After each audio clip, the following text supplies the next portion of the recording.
Next we'll do some warm-ups. It's to warm up the spine and lubricate the joints before we move into a more advanced practice. So if you're sitting on some sort of prop, a cushion, a block, a blanket, just remove that and place it to the side. And find your seated position once again. Bring your hands to your knees and just imagine that you have a flashlight right underneath your chest, on your breastbone here, and start to make some circles with the torso, moving the flashlight around. And you can make these torso circles as large or as small as you like. The range of motion will change as you do this practice, as you get more flexible and fluid. But start wherever you are, and make sure that you continue to breathe. So here, if you're using your breath, you'll inhale to come forward, and you'll exhale to come back. So really drawing the circle using the breath. You can allow the arms to move freely. The shoulder wants to get a little bit more into it. Right now we're just feeling in the body, feeling in the breath. I also like to imagine that I'm doing a circle here on a clock face. So I'm trying to hit each and every one of the numbers on that clock face. And I'm just noticing where they might be skipping numbers. And if you haven't explored the other direction, that's always fun, and sometimes it feels a little different from side to side. So moving the torso in the opposite direction, really pulling the belly in as you come back and extending the chest and the crown of the head as you come forward. Just starting to warm up the spine, get into the hips a little bit, maybe move into the shoulders. And this is really meant to be a fluid motion. So there's no wrong way to do this, unless of course you're feeling pain. We want it to feel sensational, never painful. So sensation is good, pain not so much. And we're learning how to move here with the breath. And so just take a couple more.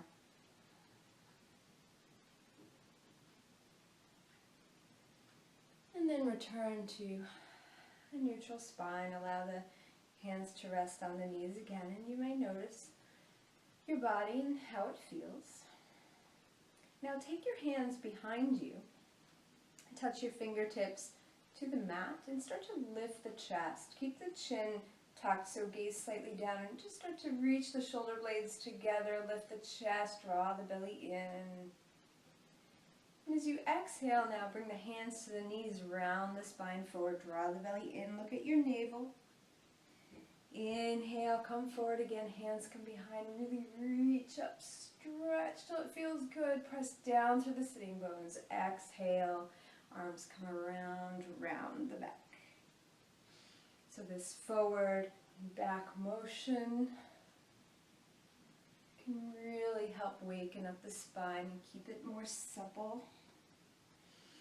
And last time, reach up tall. And exhale, round.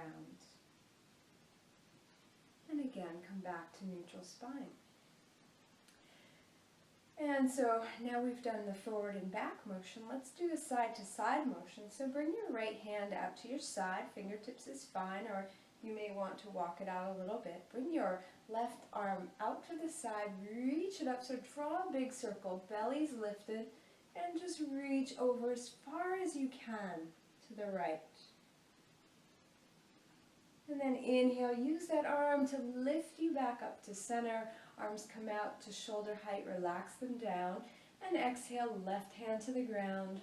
Right arm reaches up and over as far as you can. And inhale, come up, moving with your breath here now. So you don't have to go at my pace.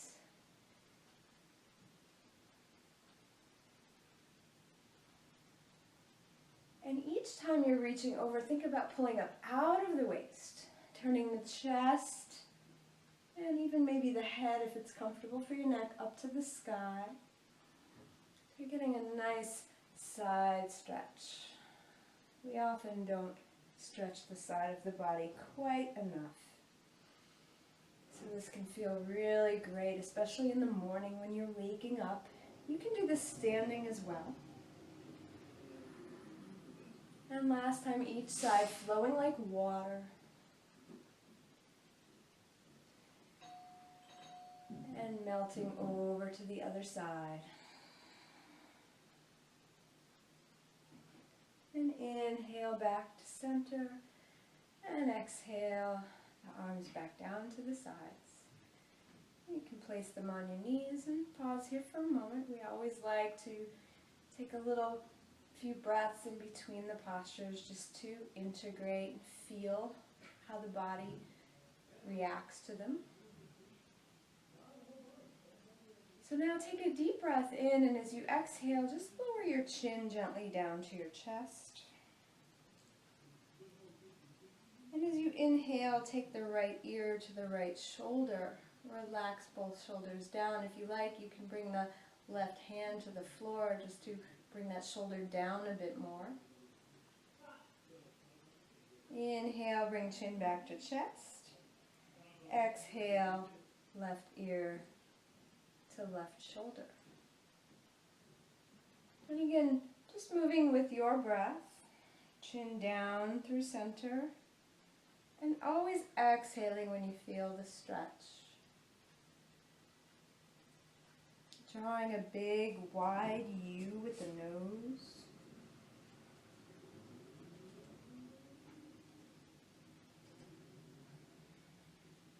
And one more time each side.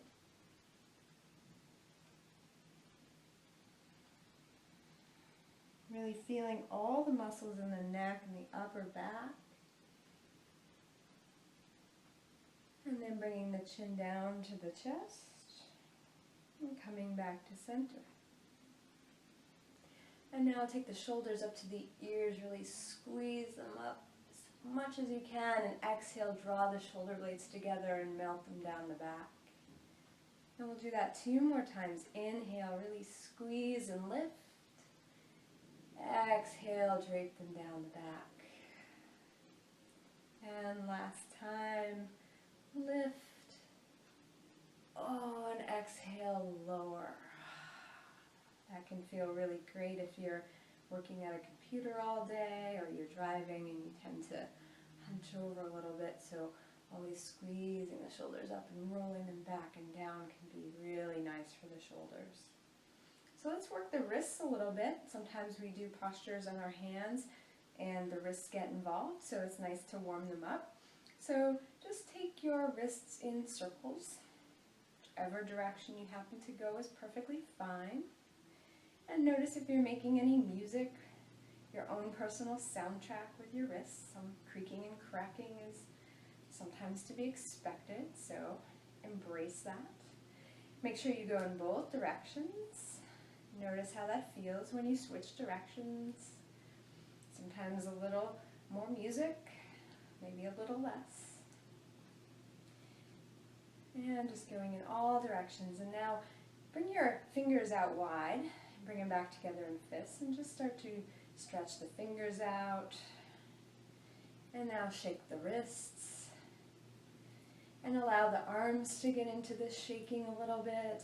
Sometimes I like to imagine as though I'm flicking off anything I'd like to remove from my space, in my body or my mind. So I'm making room to cultivate whatever my intention was for my practice by just shushing off the things that should be let go of. So you can play with that idea if it speaks to you. Otherwise, you're still shaking your arms, and so you're warming up your arms and your wrists and your fingers. And then allow the hands to come back down to the knees. We'll take 3 clearing breaths here. So take a deep breath in through the nose. Feel those 3 parts of the body. And exhale through the mouth with a sigh. And again, inhale. Really let it go. And last time, inhale. And exhale. Great. So now we're going to transition. So come to tabletop position, which is pretty much hands and knees. So here I'm going to show you in this direction. If your knees are sensitive, you may want to double up your mat or to place a cushion or a blanket or something under your knees. That's perfectly fine. But here you want your knees to be about hip width apart and directly under your hips. So you're going to form a straight line from your knees down to your, or up to your hips. And you want your hands to be directly under your shoulders. Spread your fingers really wide and press them down into the mat. So the fingers, the palms, everything's really pressed down. And the belly's lifted in and up. And your head, even though I'm looking at you, is going to be down, looking between your hands and in line with your spine to start, so that your neck isn't cranked up or over. And to that end, I'm going to turn this way so that I'm not doing that. And next we're going to start to shift our weight by lifting our right hand out to the side. And so you'll notice that there's a little more weight in your left hand. And maybe your lower half has adjusted a little bit. So inhale, reach. You can look at the hand if it's comfortable for your neck.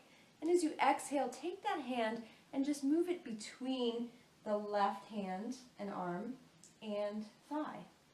So you're getting a twist in the side of the body. Inhale, reach the arm up, maybe a little higher this time. And exhale, take that arm through. And this last time, inhale your biggest open, most open point. Exhale, take it through. Now here you're going to come down, if it's comfortable for you, onto your shoulder and onto the side of your head. I'll move here so you can see me a bit better. And if you like, you can walk the left hand out slightly. Your hips are still square. And your breathing as best you can in this position. Sometimes it can be a little difficult. I'll show you from this direction too, if you can see.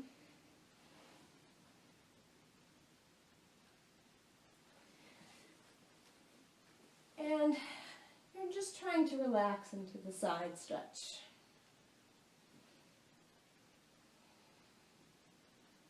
If your fingers are walked out on your left hand, start to bring that hand in underneath your shoulder and use it to press back up to that tabletop position.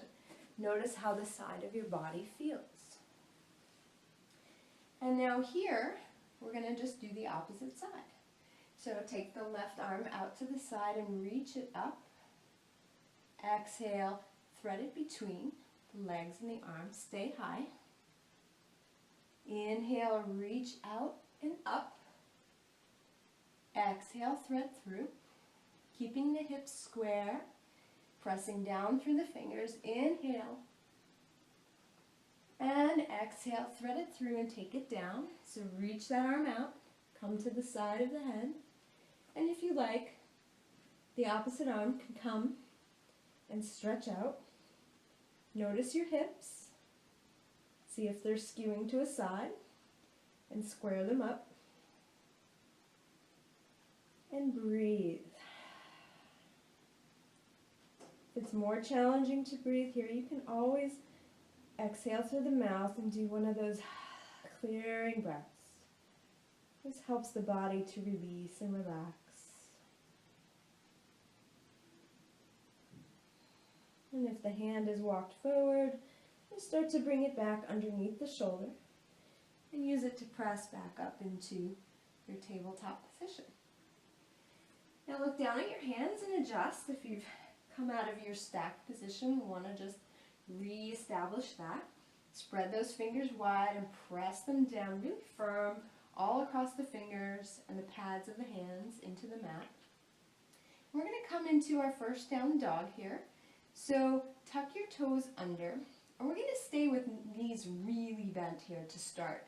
So press into your hands and lift your knees up off the mat and take your tailbone back as if you're going to spring forward.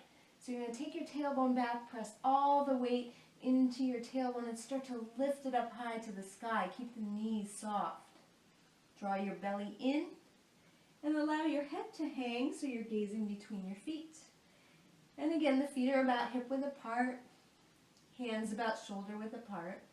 You can start to walk your dog by bending one knee and then the other knee. This can feel really nice in the backs of the legs. You might twist a little bit from side to side if you like. And then think about still lifting that tail high, pressing through the hands, and working the heels toward the mat. Whether they ever get there or not, it's really not important. You want to have that length in the spine above all other things. And you want to also have that long, deep, and fluid breath. And you can come down to your knees at any point in time and spread your knees really wide. Bring your big toes to touch. And then exhale, bring your hips down toward your heels and walk your hands out in front of you. Forehead can come down to the mat into child's pose.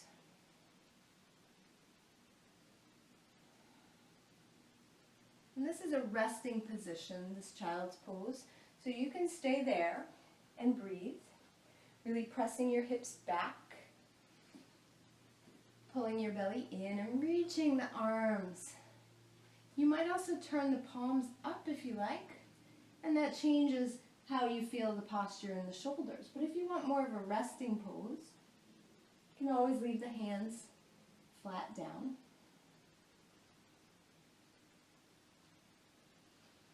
And while some of you are resting here, some of you can also come back into downward facing dog, getting your tabletop position, tucking the toes, and then lifting the tail back and then up, engaging the belly.